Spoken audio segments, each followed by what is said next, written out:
Mentioned Saudi Arabia and China kind of like teaming up, and obviously those are two of the BRICS countries. Do you see that being, as I guess, BRICS almost being at the forefront? Because from where I'm sitting here right now, it seems like a lot of geopolitical tension is going on, right? The US's string that they're pulling is more of the monetary policy, right? The Fed raising interest rate, kind of killing the offshore dollar market.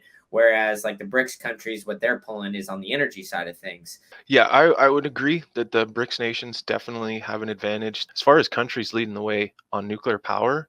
Like South Korea just did an amazing job collaborating with the United Arab Emirates, finishing that set of 4 reactors at the Baraka site. Japan is actively restarting their reactor fleet like right now.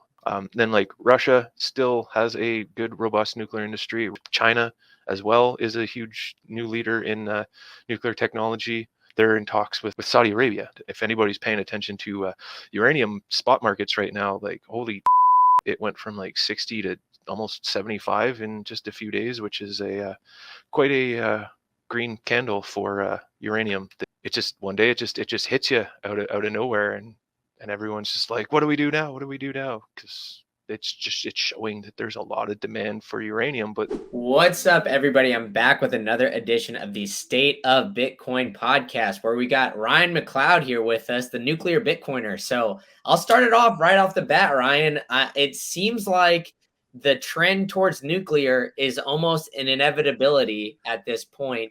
There has been a lot of political tension. There has been a lot of politics, kind of being thrown around there to avoid nuclear. But it seems like the tide is changing.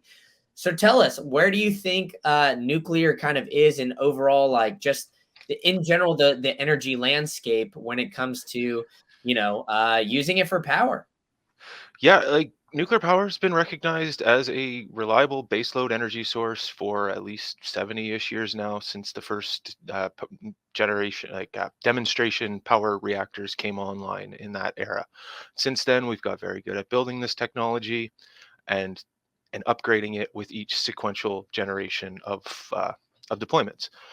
There's been definitely some stops and starts over the years, and there's been activists and a significant activism movement against nuclear power for the reasons that they have, whether it is genuine or ignorance or just outright malice against the technology and preference to another technology.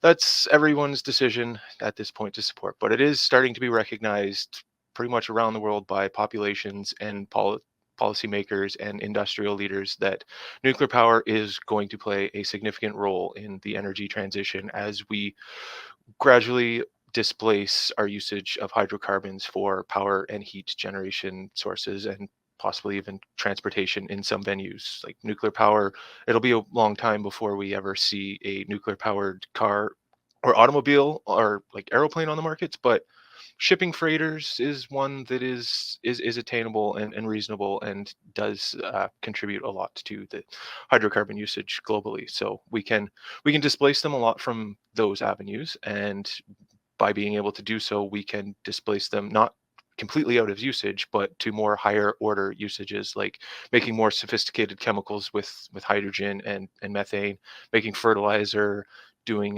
like various metal refining and smelting operations use these chemicals like methane and hydrogen as their feedstock. So we can be using nuclear power as the main power and heat source to create these chemicals that then can be used to displace typically what we use ground extracted fossil fuels and hydrocarbons for. So we're seeing a lot of interest in nuclear power to do that, but there's still a lot of fighting because there is a large movement to move towards wind and solar, but anybody that advocates for wind and solar sees any investment going towards nuclear power as investment that's not going towards their preferred technology. And there's lots of arguments as to whether or not we can perform 100% wind and solar, hydro and battery grid, which is debatable. And some people believe it's possible. Some people believe that is a lot of hopium. And the same people that are putting their stake on those pathways claim that investing and putting our time and energy into small modular reactors is a misguided pathway, that we should be directing that more towards all of these the renewable side of things. So it's a very push and pull right now between all of these vested interests and who is telling a better story to get policymakers to lean in towards their favor and ultimately get a better seat at the subsidy trough, which I would like to see these technologies compete more on their merit, more so than on who can tell a better story to policymakers and get more money out of those decision makers. So Yeah. yeah, I mean, it seems like I've said, and like you're lining out, right? There's a movement towards nuclear energy, and it seems almost like a no brainer.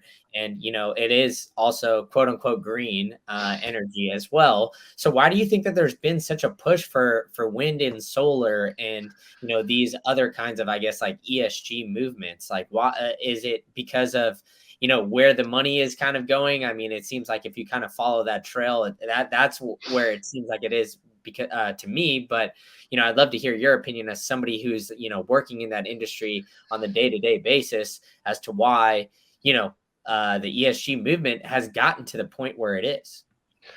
I think it's a lot. It just becomes to framing the narrative. They've been telling the story that in order to stave off an impending climate related like doomsday scenario, we must eradicate our usage of hydrocarbons as fast as possible. And the only technologies that we can build fast enough to do so is wind and solar, which in some regards, like, yes, we can build them fast, but then there's other trade-offs that you get into with grid interconnectivity, which causes many delays in them.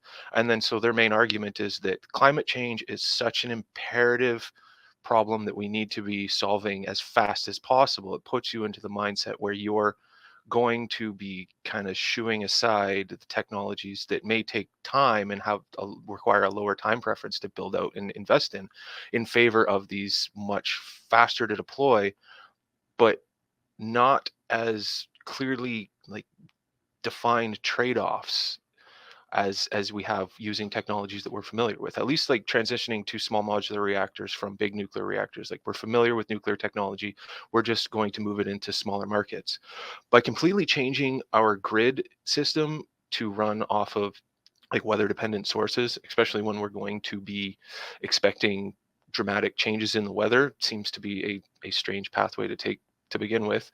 And I was also reading yesterday, what was his name? Stefan Kvist, and I think he was one of the CEOs of the UAE power generation company. They put out a report describing inertia on the grids and how important that is, that we have generators that have a spinning component to them. So all their thermal generators that require a turbine to spin. So that's our natural gas, our coal plants, our nuclear plants, and the hydro plants. They all have this inertia associated with them that helps them maintain grid frequency. And then the more inertia we have available on the grid, the less disruptive major power droppages we'll have on the wider system. So like if we did lose a large generator, by having this inertia distributed across a lot more of these sources, it's able to withstand that sudden drop. But if we are to have completely like inverter based and like windmill based non that aren't synchronized with that frequency of the grid, when we lose them, it has a much different effect on on how the grid reacts. So like if you think about it like a bathtub, where the water is flowing in is the generation, and then the water flowing out is the consumption load. The width of the tub is the inertia. So the wider the tub, the if there's a change in rate of the flow out of the tub or into the tub, because it's wider, it does not change as much. The level in the tub will only change a small amount. But with less inertia, the tub is thinner. So if there's a significant change in the consumption pattern, load pattern that outpaces the generation, then it can have significant disruptions to the grid and fall outside of that very narrow frequency band that they like to operate within. And there's lots of strategies that they're proposing to mitigate this, but a lot of it is either only been tested in very small scale scenarios, like hyper localized situations, or it just in theory, this is how it could work, which is just as much hopium as we're putting on a lot of these like microgrid SMR scenarios. but at least we know once we have a solid generator, we have all of these inertial capabilities and just baseload power requirements that will be available. And with the large power generators, just we know it's 24/7 baseload. We don't need firming up and backing up to support them. So it's seems like it's just become a matter of like they've pitched this idea that we have to move so fast that we have to use these technologies that we can install now. But now the trade-off that we're starting to see is as we're installing more of it, it is adding a lot more complexity to the grids in actually delivering that electricity to the consumers, and these unforeseen consequences like really reducing the amount of inertia that it's available on the grid, causing potential disruptions if we do have any disruptions anywhere along the generation sources on the grid. Yeah, and I mean, like you said, it seems like it's you know very difficult to try to implement, and it seems like there's been a very heavy push towards these ESG movements. But obviously, nuclear has been around for some time, and it seems like that's kind of has like I guess a negative connotation around it. Obviously, we've seen a little bit more headway towards that. I guess the nuclear power and kind of starting to develop that. So as far as like I guess the overall general narrative of nuclear, like are you seeing I guess a little bit more of a shift when it comes to I guess the overall vibe, so to speak, of nuclear? Like is it as much of I guess a beneficial kind of topic opposed to nuclear is sort of bad and then just pointing to prior catastrophes and kind of ignorance in that sense? Yeah, the technology definitely has a legacy that people are familiar with, and that is one of the problems with it is that when nuclear power is working as it should, it's actually quite boring and people don't ask questions. When the lights turn on, everyone just goes about their day and they don't really start asking where their power comes from until you start having situations where you're being requested by your local power provider to curtail your usage during certain times of the day. And right now, in many places in America, there's voluntary programs that are starting to roll out, where there's like parts of the world where it's involuntary and you don't know exactly when or for how long that power is going to be out.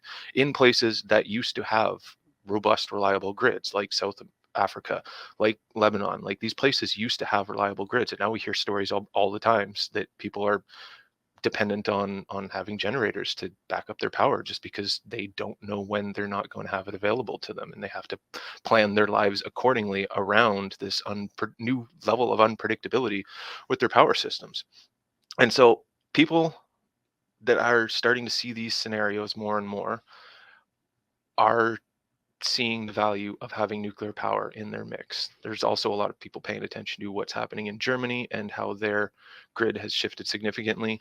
Like I would say late 21 was a significant turning point for nuclear power, because that was like it was before the events with Russia and Ukraine had kind of kicked off, but we were starting to see a much more interdependency amongst like allies and adversaries for their energy systems. Like most of Europe had become dependent upon Russia for a lot of its natural gas fuel, and a lot of the world was dependent on Russia for uranium enrichment as well. So that's become an interesting puzzle piece that the nuclear industry is trying to fit back together, as because America had diminished its enrichment capabilities over the last several decades, and so Russia had been supporting the primarily like most of the global market on that front. So now there's a shift to try and rejuvenate our fuel pathways and enrichment capabilities in North America.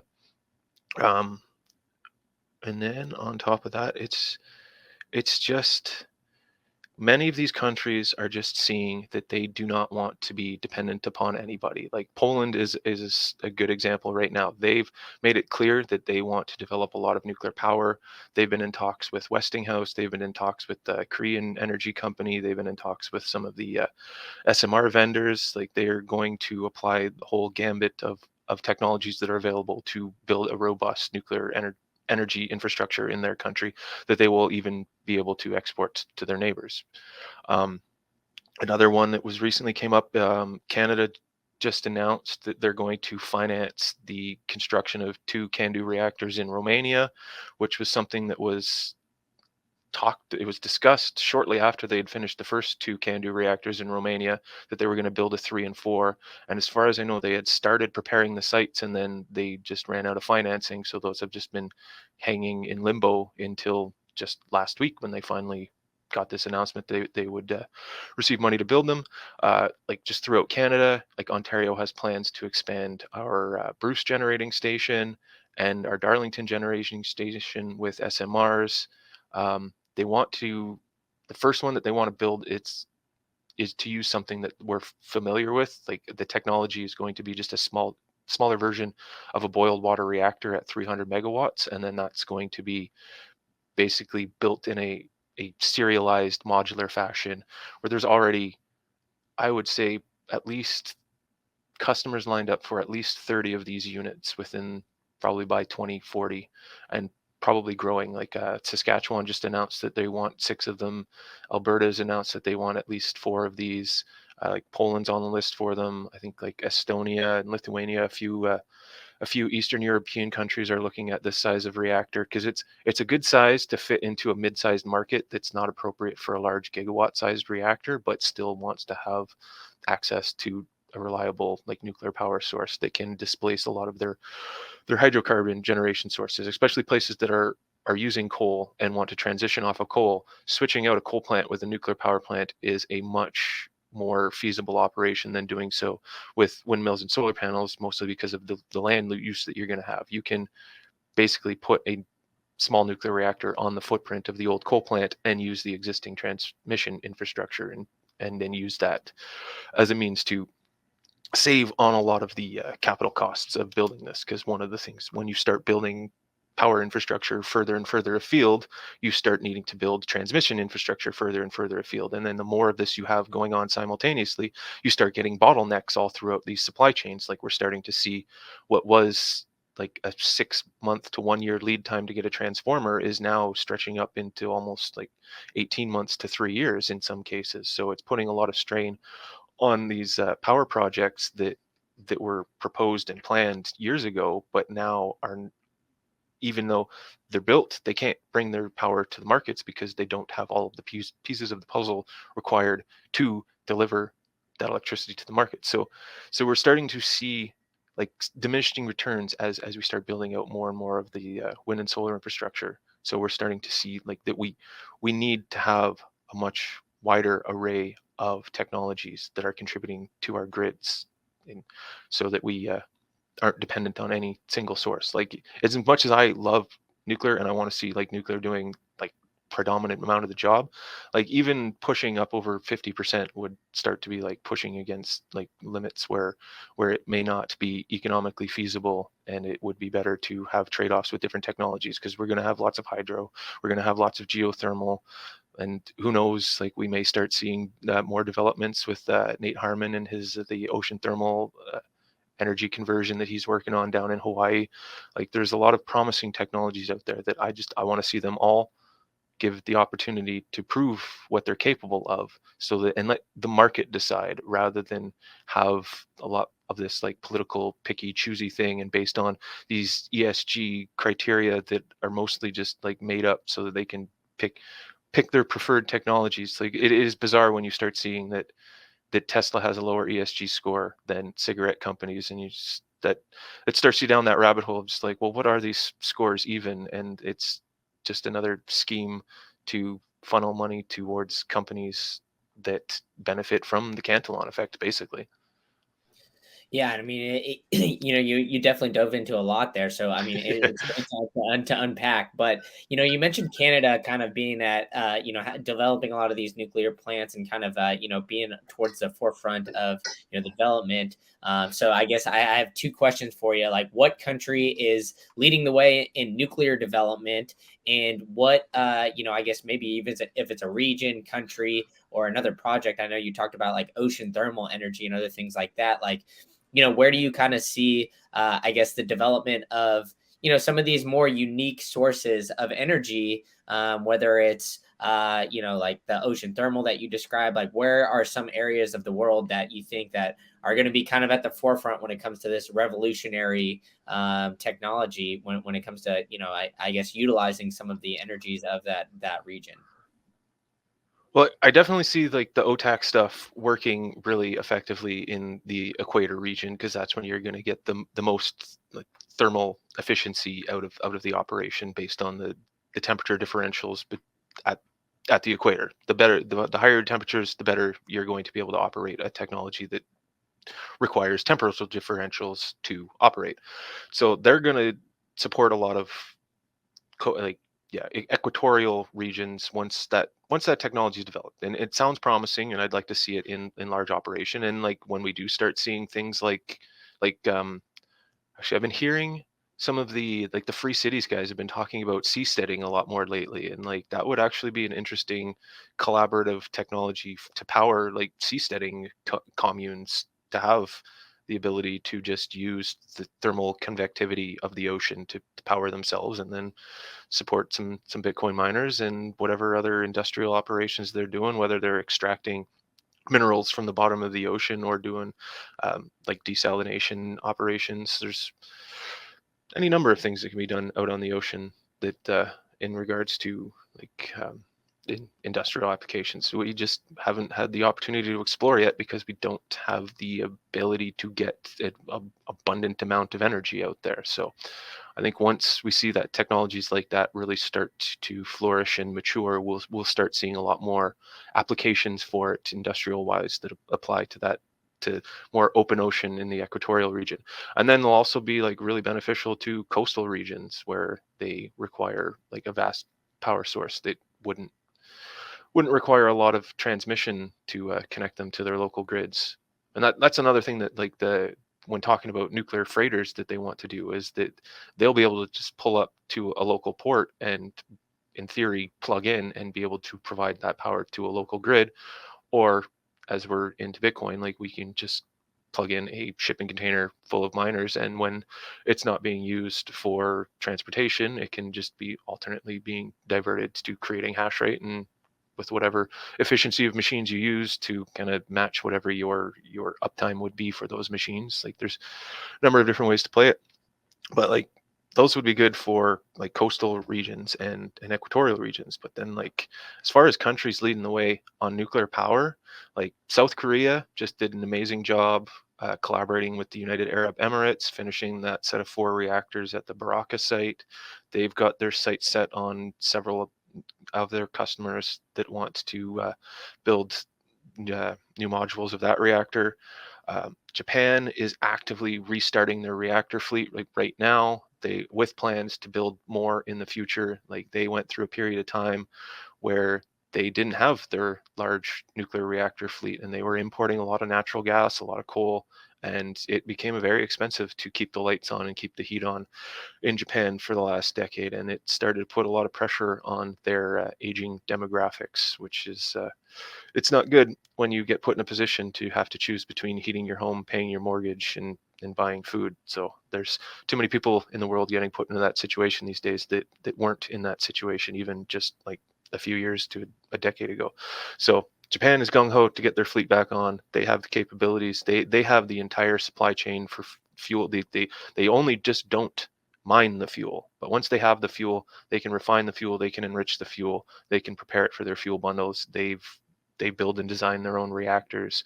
They're quite capable in the industry. Like France is another big leader in the industry. They're also they just finished. Yeah, it was a French company that just finished the reactor in Norway. So that was another good milestone for them. So there's other potential customers looking at the EDF design that they have. Uh, you know, EDF is the company, the EPR is the reactor design. Then like Russia still has a good, robust nuclear industry. Rosatom makes a good reactor. They've got several customers. I think Hungary just finished pouring the concrete for 2 of their reactor sites that they're building with Rosatom. I think Bangladesh just had it hit a milestone in one of their reactor construction projects that they're doing in collaboration with Russia. I think South Africa is talking with Russia, and a few of the other African countries that are interested in nuclear power are also talking with Russia.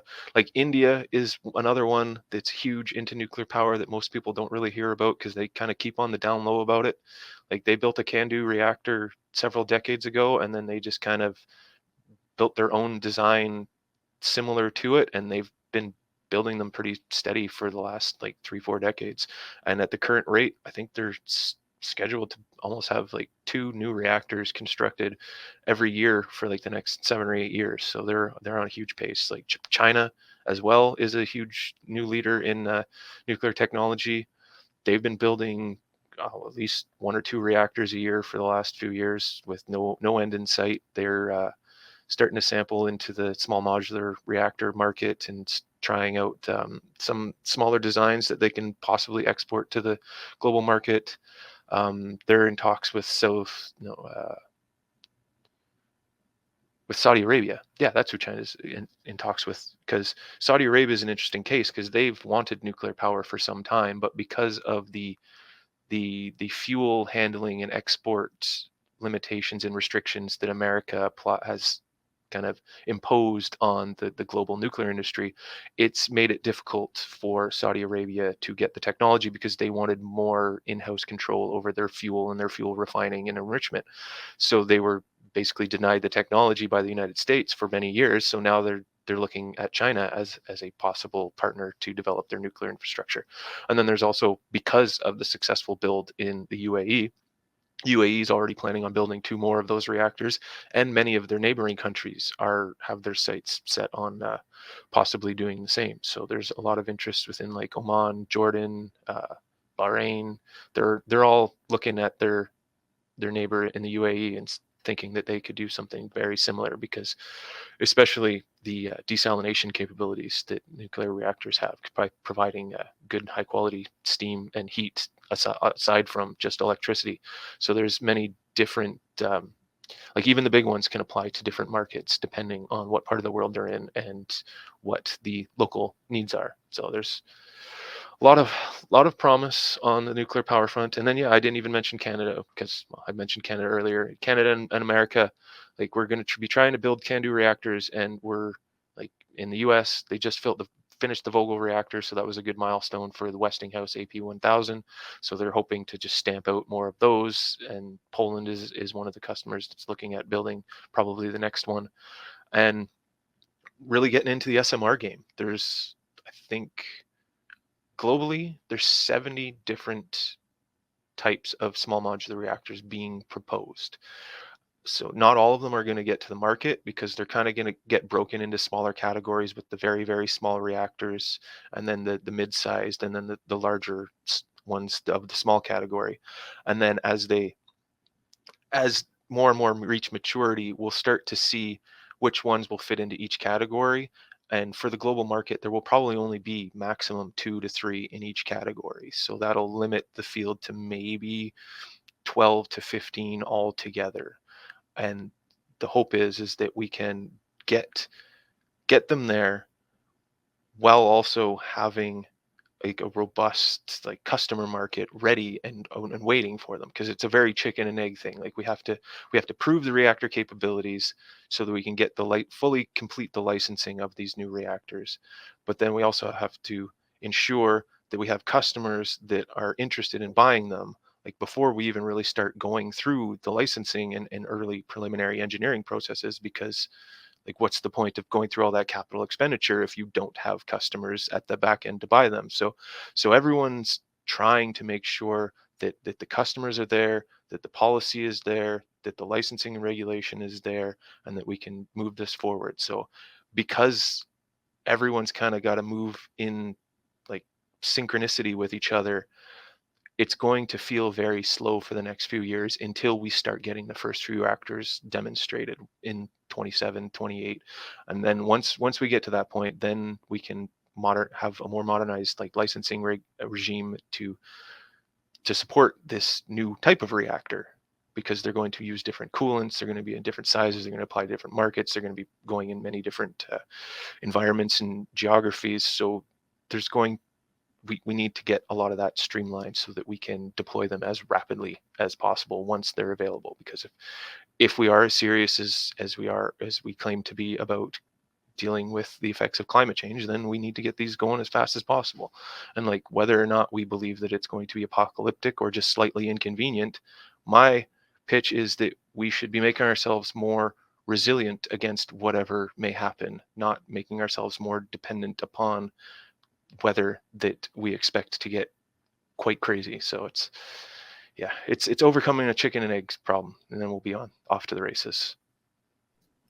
Yeah, I mean, definitely. And it seems like, you mentioned Saudi Arabia and China kind of like teaming up. And, obviously those are two of the BRICS countries. Do you see that being as kind of, I guess, BRICS almost being at the forefront? Because, from where I'm sitting here right now, it seems like it's almost like a lot of geopolitical tension is going on, right? The U.S.'s string that they're pulling is more of the monetary policy, right? The Fed raising interest rate, kind of killing the offshore dollar market. Whereas like the BRICS countries, what they're pulling is on the energy side of things. So it seems like they've kind of had this in their back pocket for a while. So is that kind of, I guess, how you see this almost playing out, so to speak? Yeah, I would agree that the BRICS nations definitely have an advantage. They've got a lot more like political backing and more alignment with their industry to push these agendas forward. So there's a lot less of like the weird tension where like sometimes in Canada, like, or Sweden and South Korea are two actually perfect examples, because their last elected leaders were anti-nuclear, and now they were just voted out, and now Sweden has a pro-nuclear president, and so does South Korea. That they scrapped all of the anti-nuclear policies that had been put in by their predecessors, and just immediately were like, we're going back nuclear as hard and fast as possible. So that is an interesting development on that front. So it is good to see policymakers really aligned with the goal of developing the industry and our capabilities. Like Canada, for instance, like we're a tier one nation. Like we do everything except enrichment. We have some of the most robust uranium mines in the world. Like we could probably support the entire global fleet from just Canada if the will was there and if the need was there. But there's plenty of other deposits around the world that are accessible throughout Africa, throughout Southeast Asia, throughout South America. Just Canada just happens to have some of the highest grade ore deposits available to us. So we take advantage of that. And yeah, we still have plenty more to be tapped into when the time comes and when it's needed. And if anybody's paying attention to uranium spot markets right now, like holy shit, it went from like 60 to almost 75 in just a few days, which is a quite a green candle for uranium that many people were expecting to come and predicting to come for some time if you pay attention to that space. But then it just one day it just hits you out of nowhere, and everyone's just like, what do we do now? What do we do now? Because it's showing that there's a lot of demand for uranium, but everyone was just lulled into this like essentially a crab market in the uranium markets, because nothing really exciting was happening.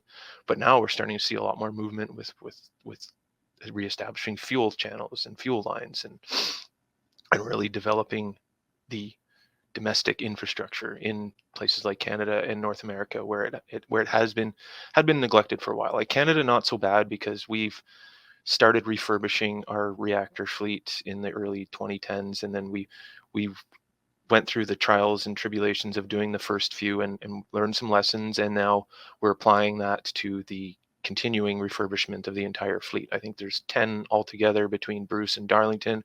Pickering is possibly on the table for a full refurbishment, and even Gentilly 2 in Quebec is a question mark at this point. Um, but they've taken the what they've learned, and now they're essentially rebuilding all of the fuel channels in the reactors and replacing the guts, and they're doing it on schedule and ahead of budget. So they're doing an amazing job at keeping Canada's like nuclear capabilities and manufacturing capabilities at top notch, because then we want to parlay that into, like, if we're already building the components to swap out of our existing CANDU reactor fleet, like why can't we parlay that into building more CANDU reactors? And I believe that's part of this investment in the Romanian CANDU reactors, because that will give an opportunity for, like, they will be buying a lot of the material and supplies from the Canadian supply chain, which will reinvigorate our supply chain, reinvigorate our labor chains, and also on their front, because that was one of the biggest obstacles to overcome building like these new reactor projects, like the one in Norway, the one in Great Britain right now, and the one in Georgia, was because these places had, although they have nuclear industries and they have had for some time, having not built a new reactor for almost 3 decades, puts a significant strain on your supply chains and your labor forces. Like if you do not maintain the capabilities to build this level of infrastructure, it is just going to vanish on you, and then you have to completely reconstitute it many decades later when you finally want to go ahead and do it.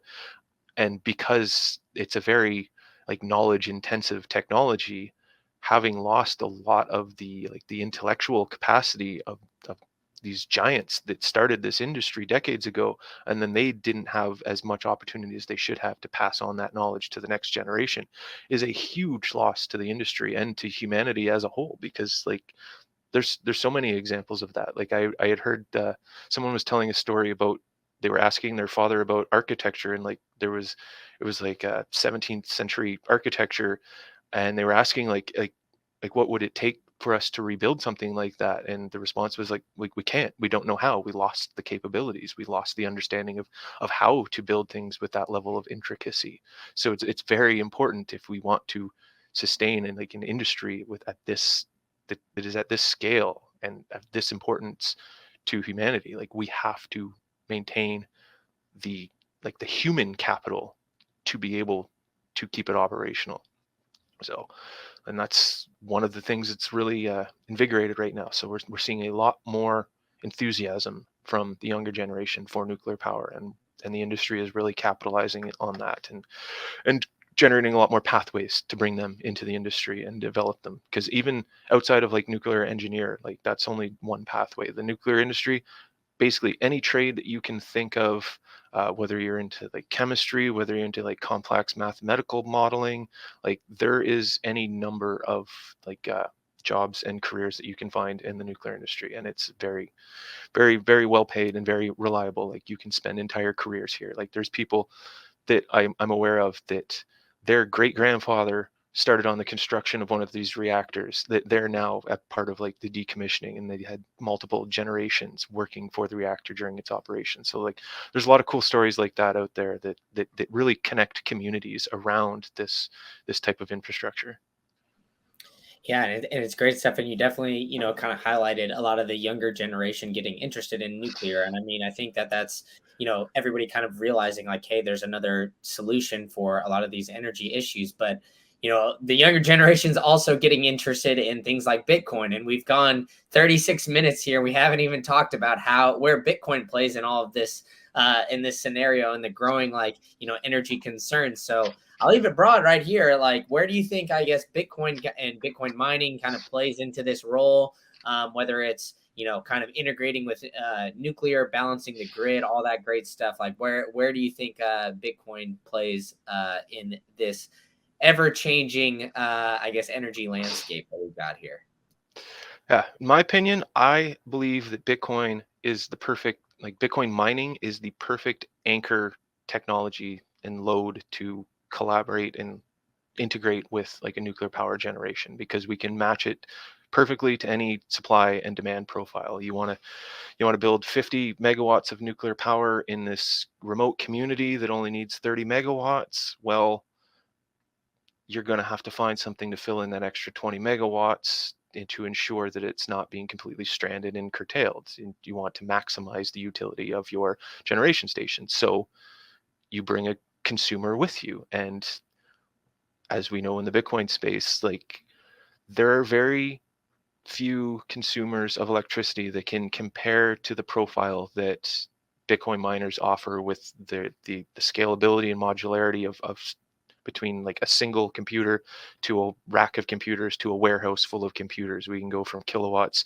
to megawatts to gigawatts. So it's like some of these projects that I'm hearing about being built right now are massive. Like a few hundred megawatt data center is huge, but now we're talking gigawatts with what Riot's doing and what Justin Orkney at Standard Power. He's building something in Ohio right now that's going to be very impressive when it comes online, and I can't wait. I can't wait to see it because it's going to be directly related to nuclear power. Um, but yeah, like it's just that anchor load is an important feature for building power generation, because when you look into why many power generation projects are like planned and never completed, they'll often cite uncertainty of demand or fluctuating markets or a change in politics or that there was too much like activism opposition. Those are like the four primary reasons where you'll find like these projects being shut down. But the ones related to demand, like those are now easy to solve. Like right now there's a lot of interest in collaborating technologies like hydrogen generation, desalination, um, creating higher order chemicals, doing pharmaceuticals. Most people probably saw the other day that Microsoft is looking into supporting using small modular reactors to support a lot of their high intensive data center needs. So that's an interesting development. Then and then well, yeah, that one's interesting because like they have a different profile to the Bitcoin miners, and they require like the full uptime, which is good, great for a nuclear power station to have a load that's always on and always available, but they don't tolerate curtailment as much, which is another really unique profile to the Bitcoin miners.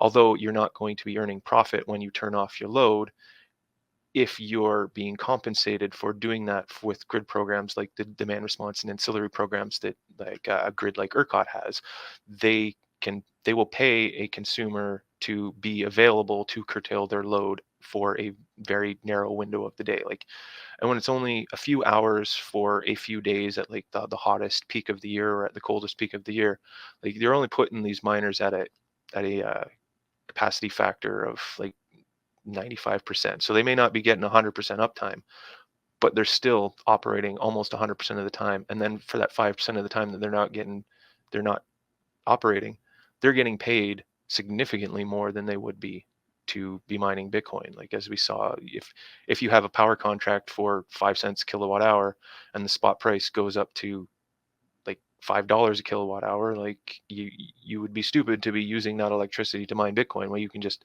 sell it back to the grid at the spot price. So it's interesting that the miners have now opened up an alternate avenue to sell electricity to, that's like a digital conduit, so that we can arbitrage electricity from anywhere to anywhere.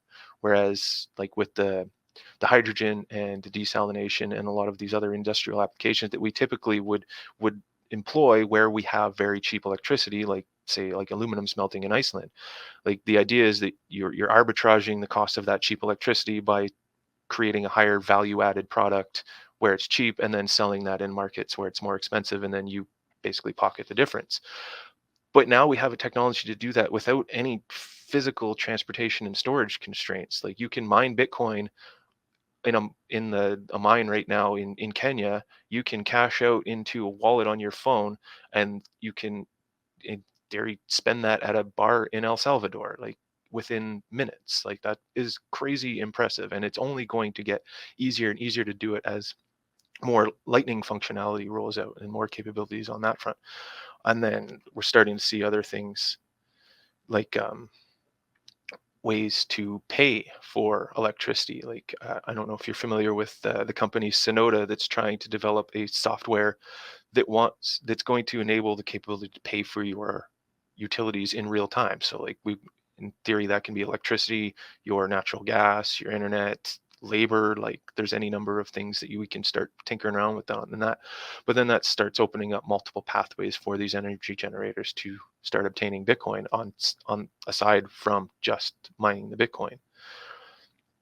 And then once they have it, then you start asking questions like, well, what do you do once you have Bitcoin on your balance sheet as a power generator? Do you just turn it around and sell it for whatever local currency you need, and then you can just purchase whatever goods and services you require to sustain your operation, or do infrastructure development in your local community and whatnot? Um, or do you keep it as Bitcoin on your treasury? Do you use it to like open up lightning channels? Do you create like a Fedimint within your like local community? Can you create like mints within like your companies just themselves? The way that it's being described that these technologies can be used, like they start seeing the ways that they can layer into each other, and then it's going to open up a lot more capabilities for these communities where we deploy these reactors to engage in like global commerce by having first the access to the electricity, and then that enables them all the second order effects of, like, once you've got electricity, then you can get good reliable water resources, then you get good education, good health services, and then everything kind of just builds around having that reliable energy. But to have that reliable energy in the first place, you need that anchor load in order to justify the economics of building the power in the first place. Like, that is why I really like the business model of a company like Gridless, where they'll go and find small potential hydro operations where it's 70, 80 kilowatts, but the community is only using 30 kilowatts on average, and then they'll peak up to 50 to 60 megawatt or kilowatts, and then you can just place a few computers in that space and hold the space, and then as the community grows, they can just displace those computers to somewhere else, or they can invest in increasing their electricity capacity. So I can see us doing basically the exact same thing with SMRs, just at a much larger scale, in the megawatts to hundreds of megawatts range. And then, because of the modularity of these reactors, we can just add more modules of power, or we can take away the mining load and redistribute that elsewhere. Like, because we have now seen things like, was it the Luxor has a really good ASIC marketplace. The no, they're also hash rate, because Blockware Intelligence has a good one. Like, there's Kaboom Racks. There's a whole bunch of, like, really good trustworthy marketplaces that are starting to pop up around the space in order to resell your hardware. So it's going to give these energy generators a lot more optionality with what to do with their electricity once they have this extra load coupled with their generators.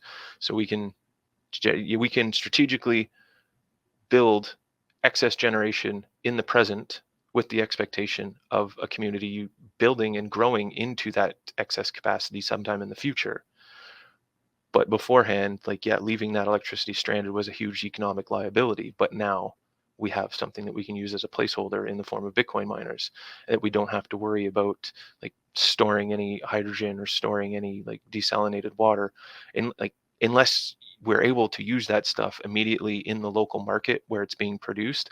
I don't see it having that much value. Like, if you're going to have to transport it over long distances, you're going to lose a lot of the value add of creating the hydrogen in the first place. So unless you're doing it somewhere like a port, like, that's one of the things that they want to do in New Brunswick when they want to upgrade some of their nuclear infrastructure, is they actually have a CANDU reactor out there as well. And they want to build some new ones, and they want to take one of their ports and completely gut out all of the coal, replace it with all nuclear, and turn it into a large clean energy industrial park where they'll export hydrogen and other chemicals and fertilizers. They'll do water desalination, and then they'll also have the manufacturing plant that builds that reactor there and at the port, so it'll be quick to put on a ship and then export it to various other markets once it's been fully matured and prepared for that level of showtime. Yeah, and that's all great stuff. And obviously, there's a lot of innovation going on in the Bitcoin space. You named a bunch of companies, but before I let you go, I want to see if you can highlight, I guess, maybe either one project, one company that you think is, like, really, I guess, revolutionizing, whether it's Bitcoin mining or payments or something that gets you jacked up about the Bitcoin space as we're going forward. And coming up on this next halving period, right? I think that's going to be a big time for the Bitcoin miners, and maybe some innovation there on the energy front of things can definitely help with some of the strain that some of these miners might face in the next, what is it, 6 to 8 months or so. So yeah, what's a project that you're really bullish on going forward?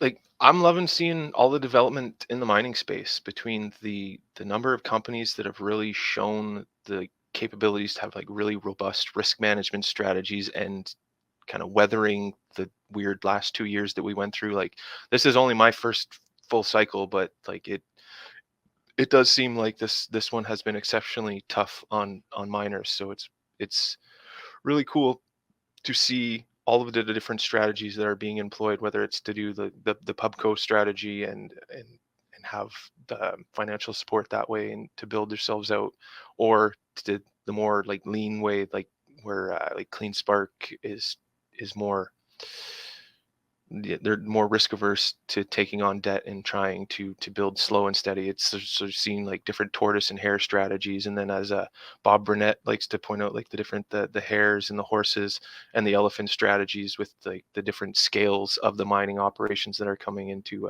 to fruition, and the different trade-offs that they have, whether you're operating something that's like a big fixed system, whereas compared to something that's more modular and portable. It's compared to just the pleb miners at home that are intentionally mining at a loss because they know they're getting KYC free Bitcoin, and they're also doing clever things with the heat, with their greenhouses and their water tanks and their subfloor heating and all the crazy kooky engineering schemes that we're seeing miners come up with.